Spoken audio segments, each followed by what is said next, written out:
Updates చూద్దాం. నంద్యాల జిల్లా సిరిమెల్లమెట్టలో ఘోర ప్రమాదం జరిగింది. నెల్లూరు నుంచి హైదరాబాద్కు వెళ్తున్న ప్రైవేట్ ట్రావెల్స్ బస్సు సిరిమెల్లమెట్ట దగ్గర ప్రమాదానికి గురైంది. టైర్ పేలిపోవడంతో అదుపు తప్పి ఎదురుగా వస్తున్న కంటైనర్ లారీని ఢీకొట్టింది. ఈ ప్రమాదంలో బస్సు డ్రైవర్తో పాటు లారీ డ్రైవర్, క్లీనర్ అక్కడికక్కడే మృతి చెందారు. ప్రమాదం జరిగిన వెంటనే బస్సులో మంటలు చెలరేగాయి. అదే సమయంలో అటుగా వెళ్తున్న ఓ డీసీఎం డ్రైవర్ వెంటనే బస్సు అద్దాలను పగులుగొట్టడంతో ప్రయాణికులు ప్రాణాలతో బయటపడ్డారు. మంటలు తీవ్రంగా వ్యాపించడంతో లారీ కూడా పూర్తిగా కాలిపోయింది. సమాచారం అందుకున్న పోలీసులు వెంటనే ఘటనాస్థలానికి చేరుకుని సహాయక చర్యలు చేపట్టారు. ప్రమాద సమయంలో బస్సులో మొత్తం 36 మంది ప్రయాణికులున్నారు. కొంతమందికి స్వల్ప గాయాలవగా నంద్యాల ఆసుపత్రికి తరలించి చికిత్స అందిస్తున్నారు.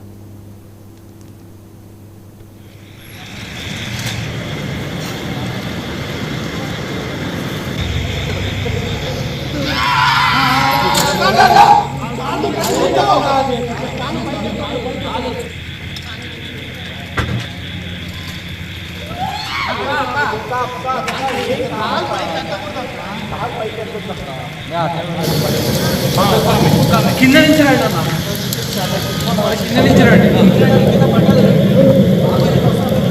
కొంచెం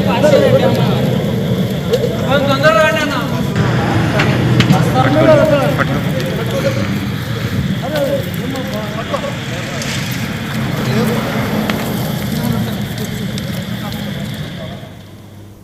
నంద్యాల జిల్లా సిరిమెల్లమెట్టలో ఘోర ప్రమాదం జరిగింది. నెల్లూరు నుంచి హైదరాబాద్కు వెళ్తున్న ప్రైవేట్ ట్రావెల్స్ బస్సు సిరిమెల్లమెట్ట దగ్గర ప్రమాదానికి గురైంది. టైర్ పేలిపోవడంతో అదుపు తప్పి ఎదురుగా వస్తున్న కంటైనర్ లారీని ఢీకొట్టింది. ఈ ప్రమాదంలో బస్సు డ్రైవర్తో పాటు లారీ డ్రైవర్, క్లీనర్ అక్కడికక్కడే మృతి చెందారు. ప్రమాదం జరిగిన వెంటనే బస్సులో మంటలు చెలరేగాయి. అదే సమయంలో అటుగా వెళ్తున్న ఓ డీసీఎం డ్రైవర్ వెంటనే బస్సు అద్దాలను పగులగొట్టడంతో ప్రయాణికులు ప్రాణాలతో బయటపడ్డారు. మంటలు తీవ్రంగా వ్యాపించడంతో లారీ కూడా పూర్తిగా దగ్ధమైంది. సమాచారం అందుకున్న పోలీసులు వెంటనే ఘటనాస్థలానికి చేరుకుని సహాయక చర్యలు చేపట్టారు. ప్రమాద సమయంలో బస్సులో మొత్తం 36 మంది ప్రయాణికులు ఉన్నారు. కొంతమందికి స్వల్ప గాయాలవగా నంద్యాల ఆసుపత్రికి తరలించి చికిత్స అందిస్తున్నారు.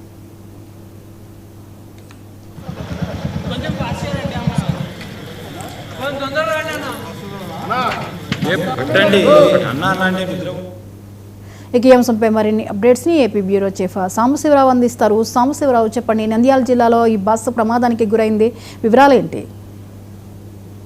జ్యోతి, మనం చూసుకున్నట్లయితే అర్ధరాత్రి సమయంలో ప్రయాణికులతో వెళ్తున్నటువంటి ఓ ప్రైవేట్ బస్సు అయితే టైర్ కావడంతో అదుపు తప్పి డివైడర్ మీదుగా దూసుకెళ్లి రోడ్డు అవతల వైపు ఉన్నటువంటి ఎదురుగా వస్తున్న లారీని ఢీకొట్టి దగ్ధమైనటువంటి సంఘటన ఇది ఘటన. ఈ ఘటనలో ముగ్గురు అక్కడికక్కడే మృతి చెందగా పలువురికి అయితే గాయాలపాలైనట్టు తెలుస్తుంది. పోలీసులకు తెలిపిన వివరాల ప్రకారం మనం చూసుకున్నట్లయితే నెల్లూరు నుంచి 36 మంది ప్రయాణికులతో హైదరాబాద్ వెళ్తున్నటువంటి ఓ ఏఆర్బిసివిఆర్ ప్రైవేట్ ట్రావెల్ బస్సు బుధవారం రాత్రి 2 గంటలు దాటాక నంద్యాల జిల్లా తిరువెల్ల మండలం తిరువెల్లమెట్ట వద్ద ప్రమాదానికి అయితే గురైన మనకు సమాచారం తెలుస్తుంది. ఆ టైర్ పేలడంతో అదుపు తప్పి డివైడర్ దాటి ఎదురుగా వస్తున్నటువంటి కంటైనర్ లారీని ఢీకొనడంతో ఈ ప్రమాదం జరిగినట్టు తెలుస్తుంది. ఈ ప్రమాదంలో బస్సు డ్రైవర్తో పాటు లారీ డ్రైవర్ కూడా మృతి చెందినట్టుగా కూడా మనకు సమాచారం ఉంటుంది. ప్రమాదం జరిగిన తర్వాత బస్సులో మంటలు వ్యాపించడంతో ఆ దారిని వెళ్తున్నటువంటి అంటే డీసీఎం డ్రైవర్ వెళ్తున్నారు, ఆయన అదే దారిలో వెళ్తూ ఈ సంఘటన గమనించినటువంటి ఆ డ్రైవరు అతను డీసీఎం ఆపేసి బస్సు అద్దాలను పగలగొట్టబడి భారీ ప్రాణ నష్టాన్ని తప్పిందని మనం చెప్పాలి. ఎందుకంటే 36 మంది ప్రయాణికులతో ఉన్నటువంటి బస్సులో ఆయన అద్దాలు పగలగొట్టడంతో కిటికీల్లోంచి బయటికి దూకేసినటువంటి వారందరూ కూడా ఆ ప్రయాణికులందరూ కూడా క్షేమంగా బయటపడినటువంటి పరిస్థితి. ఆ దూకిన వారిలో 10 మందికి పైగా ప్రయాణికులు స్వల్ప గాయాల పాలైతే అయినట్టు తెలుస్తుంది. మంటలు విస్తరించడంతో లారీ కూడా అప్పుడే కాలిపోవడం జరిగింది. బస్సు డ్రైవర్తో పాటు లారీ శోధకుడు, క్లీనరు మృతదేహాలు అయితే మొత్తం గుర్తుపట్టలేని విధంగా కాలిపోయాయని మనకి సమాచారం. అదేవిధంగా ప్రయాణికుల లగేజీ కూడా మొత్తం బూడిదైపోయినట్లు కూడా మనకు తెలుస్తున్నటువంటి పరిస్థితి. సమాచారం అందుకున్నటువంటి పోలీసులు అయితే ఘటనా స్థలాన్ని చేరుకుని సహాయ చర్యలు చేపట్టి క్షతగాతుల్లో నంద్యాల సర్వజన ఆసుపత్రి తరలిస్తున్నటువంటి పరిస్థితి. ఇదే ఘటన మనం చూసుకున్నట్లయితే కనుక ఇదే రోజులో గతంలో కూడా జరిగినటువంటి ఘోర ప్రమాదంలో ప్రయాణికులు కూడా భారీగా మృతి చెందినటువంటి పరిస్థితి మనకి ఎప్పుడు అందుతున్న సమాచారం ప్రకారం అదృష్టవశాత్తు అక్కడ ఎదురుగా ఇంకో డీసీఎం డ్రైవర్ ఎవరైతున్నారో ఆ డీసీఎం డ్రైవర్ చేసినటువంటి సాహసోపేతమైనటువంటి చర్యకి అద్దాలు పగలడంతో అక్కడ పెను ప్రమాదాన్ని ఆ డీసీఎం డ్రైవర్ అయితే తప్పించినట్టుగా మనం చెప్పాలి. జ్యోతి, సమశివరావు, ప్రధానంగా ఈ ప్రమాదానికి గల కారణం బస్సు మెయింటెనెన్స్ లోపంగా చూడాల్సి ఉంటుందా? ఈ యాక్సిడెంట్ని ఎలా చూడాలి?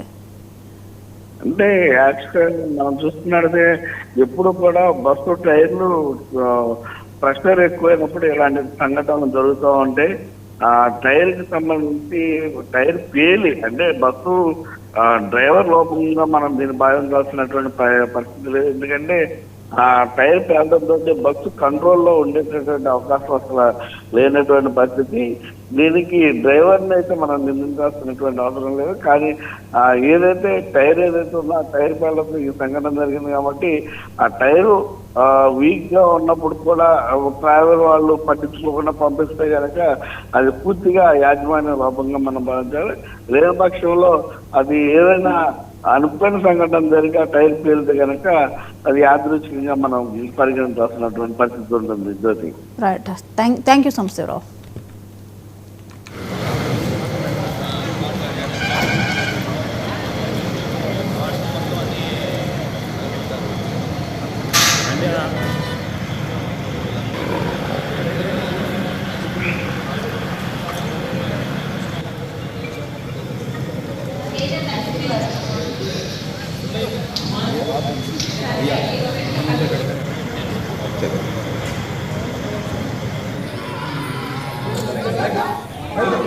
నేను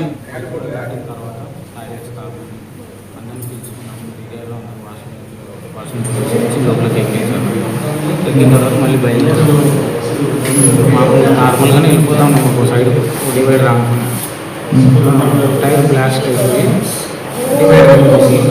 డివైడర్ ఎక్కేసి బండి అలాగే అన్నా అనుకున్నాను. కంట్రోల్ చేయాలనుకున్నాను.